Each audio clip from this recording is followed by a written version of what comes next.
Bienvenue dans cette nouvelle édition du Morning News. Au sommaire de ce journal, les ressortissants africains stigmatisés en Chine, des discriminations sur fond de pandémie de coronavirus. Dans la ville de Canton, plusieurs d'entre eux affirment avoir été victimes d'expulsions arbitraires. L'État tanzanien va dédommager les populations affectées par les différents projets électriques lancés dans le pays. Sont notamment concernés les habitants à proximité du projet de ligne électrique entre Kinyerezi et Dodoma. Et projet électrique également en Mozambique. L'appel d'offres pour la réalisation de la ligne de transmission Temane-Maputo a été lancé. 550 millions de dollars ont à ce jour été levés par le gouvernement. Placés à l'isolement malgré des tests négatifs au coronavirus, expulsés de leur domicile, refusés à l'entrée des commerces, ce sont les témoignages qui nous parviennent de ressortissants africains en Chine, une communauté africaine qui se dit victime de discrimination. Les autorités chinoises, de leur côté, rejettent toute accusation de pratiques racistes. Aïssatou Diamanka-Besseland et Marcel Fabamaroun.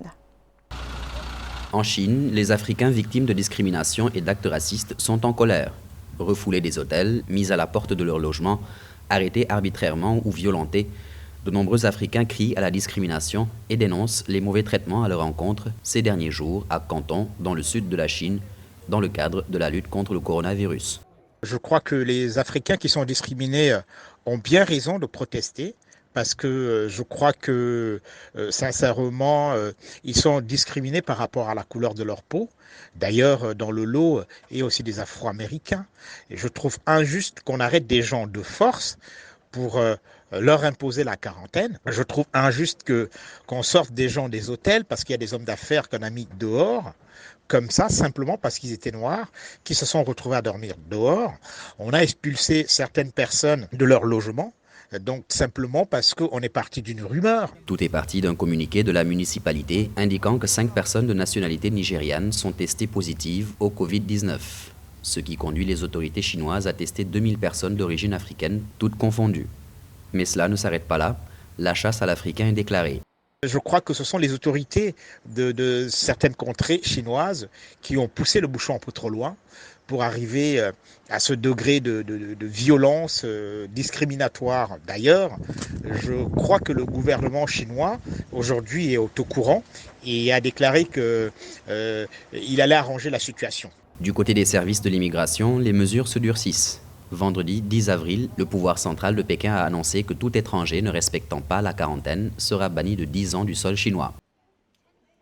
Et face à la propagation de la pandémie de coronavirus sur le continent, les États se voient contraints à prendre des mesures de plus en plus drastiques. Au Soudan, un couvre-feu total a été décrété à Khartoum, la capitale, et ce pour une durée de 3 semaines. Seuls les commerces alimentaires et les pharmacies pourraient être ouverts à certaines heures de la journée pour permettre à la population de se ravitailler.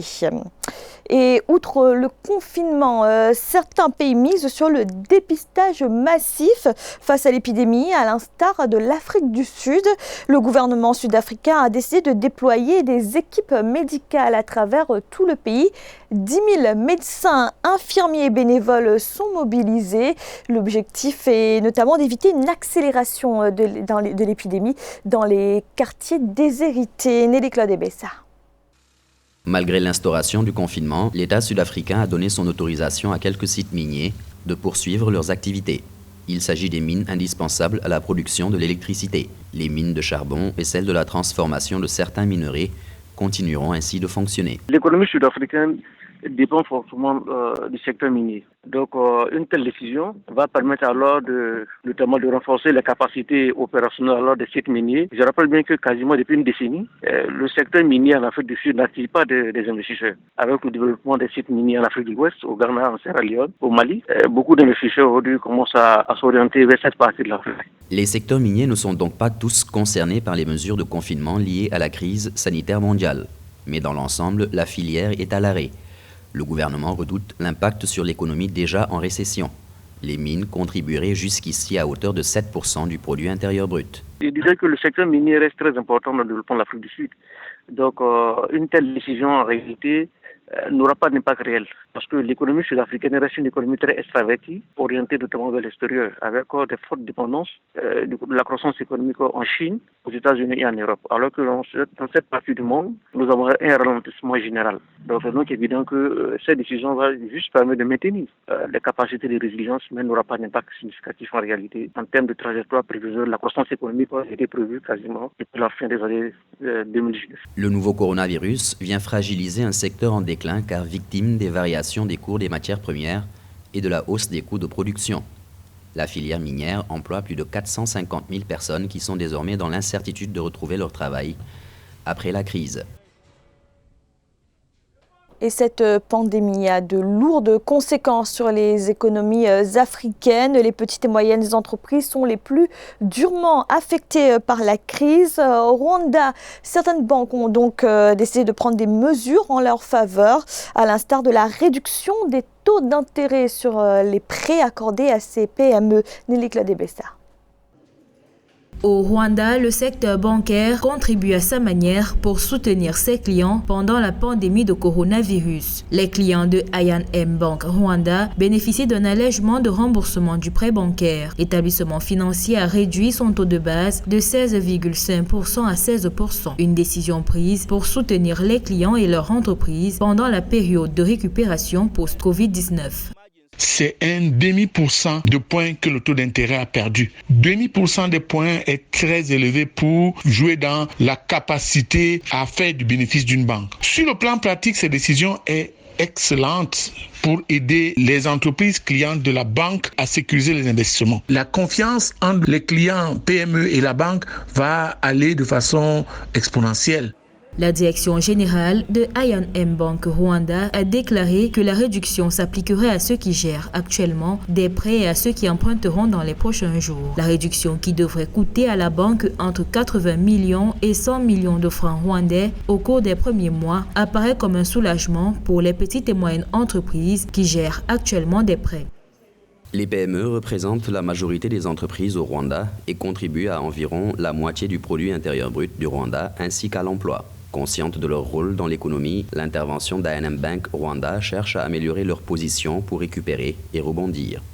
La banque s'est également engagée à offrir un délai de grâce pouvant aller jusqu'à 3 mois pour le paiement du principal et ou des intérêts à l'appui des entreprises ou des clients de détail qui sont financièrement touchés par la pandémie. Le nouveau taux de prêt de base entre en vigueur ce 15 avril 2020. Et pour aider les agents et les employés pendant cette crise sanitaire au Gabon, le gouvernement entend assurer la gratuité des transports publics, une mesure afin de limiter les conséquences du confinement sur les travailleurs des secteurs essentiels et qui doivent donc poursuivre leurs activités.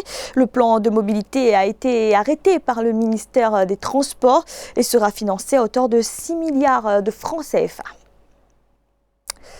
Dans le reste de l'actualité, la Tanzanie a entrepris de dédommager les populations affectées par les projets électriques lancés dans le pays. 9,3 millions de dollars ont été débloqués, des fonds principalement destinés aux habitants qui se situent sur le tracé de la future ligne électrique reliant Kinyerezi à Dodoma. Nelly Cladebessa. La Tanzanie, 6e pays le plus peuplé d'Afrique subsaharienne, confirme sa transition vers une industrialisation respectueuse de l'environnement. Le pays qui a entamé l'électrification des zones rurales a indemnisé les populations des localités de Kinyerezi et de Dodoma. Un acquittement intervenant dans le cadre des indemnisations relatives aux projets électriques, notamment la construction d'une ligne de transmission électrique de 400 kV reliant Kinyerezi à Dodoma. C'est une allocation de 9,3 millions de dollars qui a été attribuée aux populations locales. Pour de tels investissements, le pays est obligé de déplacer des populations. Ceci a pour but de renforcer l'industrie. Dans la crise actuelle du coronavirus, où le pays aura des défis de décongestion des zones, il faut bien qu'il y ait l'énergie électrique pour accompagner une politique cohérente de lutte contre le coronavirus. Dans les détails, ce projet qui s'étendra sur 600 km vise à répondre à une demande de plus en plus croissante d'électricité en milieu rural. Le pays qui vise à accéder au statut de pays à revenus intermédiaires a besoin d'un approvisionnement en électricité fiable, durable, abordable sur le plan économique et respectueux de l'environnement. En conséquence, le gouvernement projette de multiplier sa capacité de production électrique tout en développant les systèmes de transport et de distribution à travers le territoire. La Tanzanie a un système de production énergétique assez diversifié, ce qui, si tout se passait bien en 2020, 2021, horizon 2025, devait faire du pays un exportateur d'énergie. La Tanzanie étant un pays minier, il faut absolument l'énergie dans des zones rurales pour booster la production minière et satisfaire aux objectifs durables de développement. Le ministère de l'Énergie qui a annoncé l'allocation de $39 000 pour l'électrification de 3 villages dans le district de Nkinga envisage porter la production d'électricité du pays à 10 000 MW d'ici 2025. Le Mozambique aussi engagé dans une stratégie d'électrification. Le projet, la ligne de transmission Temane-Maputo avec une capacité de 400 kV, mais également la construction de plusieurs sous-stations électriques. Le gouvernement a annoncé que 550 millions de dollars avaient déjà été levés auprès des partenaires financiers. Aïssatou Diamanka Besseland et Aïssatou Bari. Le projet de construction de sous-stations et de la ligne de transmission électrique Temane-Maputo va voir le jour. Le gouvernement mozambicain a lancé un appel d'offres international pour sa réalisation. Les offres relatives à ces lignes électriques devront être déposées au plus tard le 28 avril.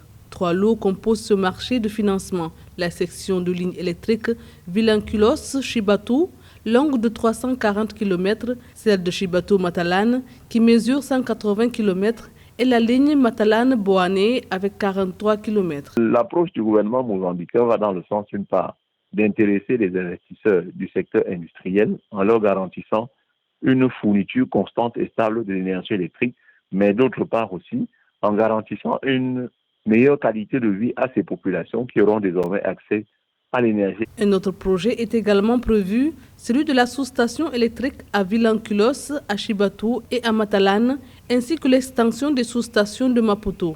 Les entreprises intéressées par ce projet de construction ont jusqu'au 25 mai pour déposer leur dossier. Rentabiliser l'investissement hydroélectrique, mais en même temps garantir l'existence d'une entreprise qui va consommer, d'une part, qui va créer des emplois, d'autre part, qui va payer les impôts un peu plus loin.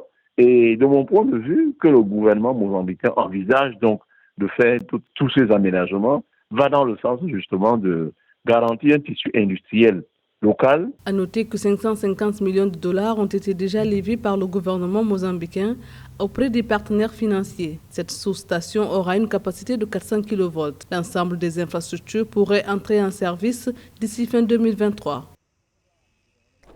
C'était le journal de la rédaction. Merci de l'avoir suivi. Retrouvez dans un instant une nouvelle édition de l'information.